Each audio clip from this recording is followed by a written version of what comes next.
Pineapples grow करना मेरी hobby है और यहाँ हमने ये कोई तकरीबन 8 साल पहले से शुरू किया था और उस वक्त हमारे पास सिर्फ 2 प्लांट्स थे, मगर आहिस्ता आहिस्ता फिर ये मल्टीप्लाई होते चले गए हैं और इतने ही मेरे पास तकरीबन 200 से ज़्यादा पौधे हैं और इससे ज़्यादा ही फिर वो हम इधर उधर गिफ्ट कर चुके हैं, मगर फिर भी ये हम मल्टीप्लाई करते चले जाते हैं। तो काफ़ी एक्साइटिंग सी चीज़ है और अच्छा बिज़ी रखती है ये और स्टडी प्लांट है, तो इसकी केयर वगैरह करने में भी इतना बहुत ज़्यादा वो नहीं करना पड़ता और आफ्टर ऑल जब एंड में आपको एक अच्छा सा फ्रूट मिल रहा हो तो वो काफ़ी इंटरेस्टिंग सी चीज़ लगती है कि आप पूरी एफ़र्ट्स वगैरह करें और फिर 2 साल बाद जब ये फ्लावर करता है और आपको फ्रूट मिलता है तो एक अच्छी चीज़ लगती है, जो कि इतना कॉमन भी नहीं है यहाँ पे। ग्रीनरी जो है वो मुझे शुरू से फैसिनेट करती थी और हम जब भी आपको फूल पौधे वगैरह काफ़ी अच्छे लगते थे, कहीं देखते हैं तो लगता था कि काफ़ी फैसिनेट करती थी, अच्छा लगता था।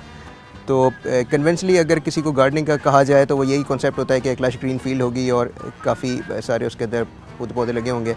तो मेरे पास एक अच्छी रूफ टॉप की स्पेस खाली थी और मैंने सोचा कि क्यों ना इसके ऊपर कोई ऐसी चीज़ की जाए कि हम इस जगह को भी इफेक्टिवली यूटिलाइज़ करें और साथ में वो एंड ऑफ द डे वो बेनिफिशियल भी हो और कोई ऐसी यूनिक चीज़ भी हो। तो पाइनएप्पल वो वन सच थिंग और हमने इसको प्लांट किया है और किसी को भी जब कोई हम ये फ्रूट देते हैं तो उसको बहुत ही एक प्रेशियस चीज़ लगती है कि जो कि अनकॉमन है, घर की उगी हुई ऑर्गेनिक फार्मिंग है पूरी और बग़ैर किसी पेस्टिसाइड्स वगैरह के, तो वो बहुत अच्छा लगता है और इसकी केयर करना भी आसान है, ये बहुत ज़्यादा मुश्किल नहीं है। पाइनएप्पल्स के अंदर एक ख़ास बात यह है कि इसके अंदर थोड़ा पेशेंस की ज़रूरत होती है। एक पौधे से 2 साल के अंदर वो फ्रूट आता है, तो इसके अंदर थोड़ा प्रोसेस है, उसमें इंतज़ार करना पड़ता है। मगर अगर आपके पास जब पौधे ये मल्टीप्लाई होते हैं, अगर एक आपके पास फ्रूट आता है तो उससे आप एटलीस्ट 5 या 6 पौधे बड़े आराम से बना सकते हैं। एक जो पेरेंट प्लांट होता है उससे सकर्स निकलते हैं, स्लिप्स निकलते हैं और उसका जो क्राउन है उसको भी आप यूटिलाइज़ कर सकते हैं। उसे आप प्लांट करिए और फिर उसके बाद जो है वो दोबारा से एक नया पौधा बन जाएगा और जो पेरेंट प्लांट है उसके अंदर से और फिर आपको सकर्स और स्लिप्स निकल सकते हैं। तो इस तरह मल्टीप्लाई काफ़ी तेज़ी से होते हैं और उसका प्रोसेस भी मैं आपको अभी बताऊंगा, बहुत आसान है। उसे आपने प्लग करके और दोबारा उसे एक और अलग पॉट में लगाना है। आप पहले छोटे पॉट में लगाइए, जब वो ग्रो कर जाए थोड़ा, उसके लीव्स जो हैं वो ज़रा ज़्यादा हो जाएँ तो फिर आप उसे बड़े पॉट में ट्रांसफ़र करिए। तो इस प्रोसेस से अगर आप मल्टीप्लाई करते चले जाते हैं तो आपके पास ऑल्टरनेट ईयर्स में प्लांट जो है वो मैच्योर हो रहे होते हैं। आपके पास हो सकता है एक प्लांट 2 साल का उसकी एज हो जाए तो वो फ्रूट आ रहा हो और दूसरा वाला इन लाइन हो, तो इस तरह आपके पास हर साल जो है वो फ्रूट्स मिल रहे होंगे। तो मल्टीप्लाई तेज़ी से होते हैं, जिस तरह फ्रूटिंग होती है फिर फ़ौरन तेज़ी से इसको मल्टीप्लाई आप कर सकते हैं। तो थोड़ी सी केयर होगी, आपको निकाल के उसको दोबारा अलग पॉट में लगाना, तो ये अगर केयर करते चले जाते हैं तो ये बहुत तेज़ी से मल्टीप्लाई होते हैं। ऑल्टरनेटिवली अगर आप उसको अलग से सकर्स को नहीं निकालते, नहीं लगाते दूसरे, तो एक ही पॉट के अंदर 2 फ्रूट्स भी आ जाते हैं। तो जैसे मेरे लेफ़्ट पे ये रखा हुआ है, इसके अंदर एक ही पॉट के अंदर जो है वो 2 फ्रूट्स आए हैं। तो पेरेंट प्लांट इसके अंदर एक दफ़ा पहले वो फ्रूट दे चुका है और उसके बाद ये 2 उसके सकर्स हैं जिससे आए हैं। तो मल्टीप्लिकेशन इसकी आसान है।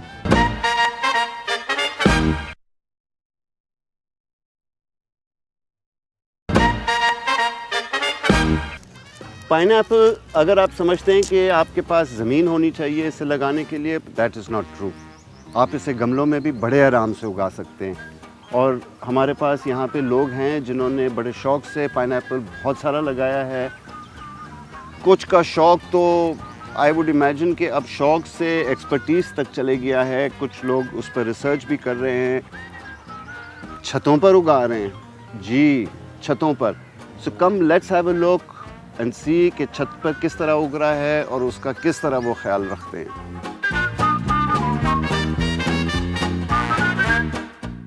अनानास जो कि पाकिस्तान में लगाया जाता एक्जोटिक प्लांट है। 700 मीटर हाइट तक सतह समंदर से 700 मीटर ऊंचाई तक पाइनएप्पल कामयाबी से लगाया जा सकता है। हाल अगर फ्रॉस्ट ना हो तो 700 मीटर तक ऊंचाई तक लगा सकते हैं। फ्रॉस्ट इसके लिए नुकसानदेह है, फ्रॉस्ट की वजह से पौधा मुरझा जाता है और ख़त्म हो जाता है। ये मोनोकॉट प्लांट है, डार्क साइड है, 2 फुट ज़्यादा ऊंचा नहीं होता है। एक ही दफ़ा इसमें फ्रूट आता है, फिर इसके बाद नए प्रोपोगेट होता है, सकर्स स्लिप्स वगैरह निकलते हैं। इसमें nutritional value vitamin A, B और सी बड़ी कसरत से पाया जाता है। इसमें मिनरल्स भी होते हैं, कैल्शियम है, पोटाशियम है, ये बड़ी कसरत से पाए जाते हैं। और डाइजेस्टिव एंजाइम है ब्रोमिलिन, जो कि इंसानी सेहत के लिए बहुत ज़रूरी है, ये इसमें बड़ी कसरत से पाया जाता है। वो इलाके जो 24 degree north and 36 degree south में होते हैं, वहाँ पर पाइनएप्पल कामयाबी से काश्त किया जाता है। पाकिस्तान में जैसे मैंने अर्ज़ किया, सिंध, बलूचिस्तान और लोअर पंजाब में कामयाबी से लगाया जा सकता है। टेम्परेचर जो मैंने अर्ज़ किया 15 से 36 डिग्री सेंटीग्रेड तक बेहतरीन है, जिसके अंदर पाइनएप्पल कामयाबी से लगाया जा सकता है।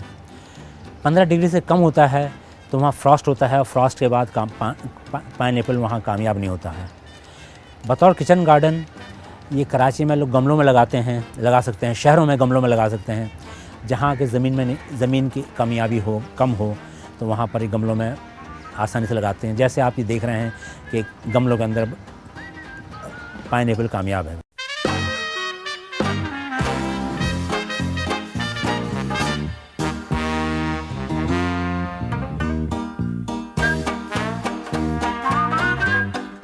पाइनएप्पल मोनेशस प्लांट है, इसमें बीज नहीं होते हैं, 2 फुट से ज़्यादा बड़ा नहीं होता है। लिहाजा जब ये मल्टीप्लाई होता है, पौधों को बढ़ाना होता है तो वेजिटेटिव प्रोपोगेशन होती है। वेजिटेटिव प्रोपोगेशन में ये होता है जिसमें सकर्स निकलते हैं, स्लिप्स निकलते हैं, क्राउन, मुख्तलिफ पार्ट्स में मुख्तलिफ ग्रोथ निकलती हैं, वो तोड़ के लगाया जाता है। जैसे पाइनएप्पल का प्लांट है, ये फ्रूट है, ये ऊपर सबसे ऊपर जो लगा हुआ है अपेक्स पे, ये इसे कहते हैं क्राउन। क्राउन के नीचे जिस डंडी के ऊपर जिस पेडिंकल पर ये पाइनएप्पल फ्रूट लगा हुआ है उसे पेडिंकल कहते हैं। पेडिंकल पर जो ब्रांच नए आउट ग्रोथ होती है, शूट्स निकलते हैं, उसे हम कहते हैं स्लिप्स। ये भी एक हमारे वेजिटेटिव ग्रोथ है। इसको ये भी एक प्लांट है, इसको लेके ज़मीन में लगाते हैं। क्राउन बिल लगता है, ये स्लिप्स लगता है, और उसके बाद ये लीफ बेसिस से निकलते हैं, इनको कहते हैं सकर्स। तो ये 3 ये हमारे मल्टीप्लिकेशन के मीडिया है, क्राउन, स्लिप्स एंड सकर्स। इसके अलावा स्टेम कटिंग्स भी लगती हैं। वो प्लांट स्टेम कटिंग उस वक्त लगती हैं फ्रूट आने से पहले, फ्रूट तैयार हो, स्टेम जो 1 फुट का टुकड़ा हो, उसके हम ट्रांसफ़र सेक्शंस ले लेते हैं, और ट्रांसफ़र सेक्शंस के बाद 3/4 इंच के, और उसको बेटा लॉन्गिट्यूडनल कट कर लेते हैं। एक के 2 पीस हो जाते हैं, और 1 फुट के इस तरीके से हम 50 से 60 पौधे बना लेते हैं। वो लेके कटिंग से लेकर ज़मीन में दबाते हैं। हर कटिंग्स में लीफ बड होती है, एक्सिलरी बड होती है, वो स्प्राउट हो जाती है, वो ज़मीन में दबा देते हैं, और वो इस तरीके से हम 6 महीने में 1 फुट पौधे से 1 फुट की स्टेम कटिंग से 50 से 60 प्लांट्स ले लेते हैं। ये है रैपिड मल्टीप्लिकेशन। वो डिज़ायर्ड प्लांट्स, वो डिज़ायर्ड हेल्दी प्लांट्स जिसको कि हम चाहिए, उसको हम कटिंग्स कर लेते हैं और लगा लेते हैं।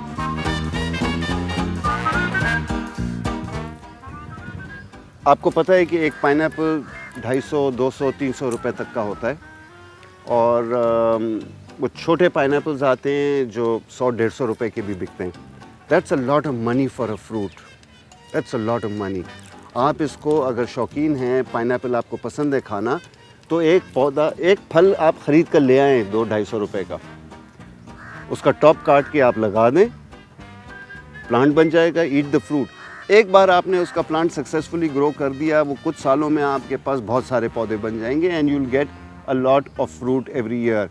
अगर आपके पास 50 पौधे हैं तो 50 फल आपको मिलेंगे। That's a lot of fruit.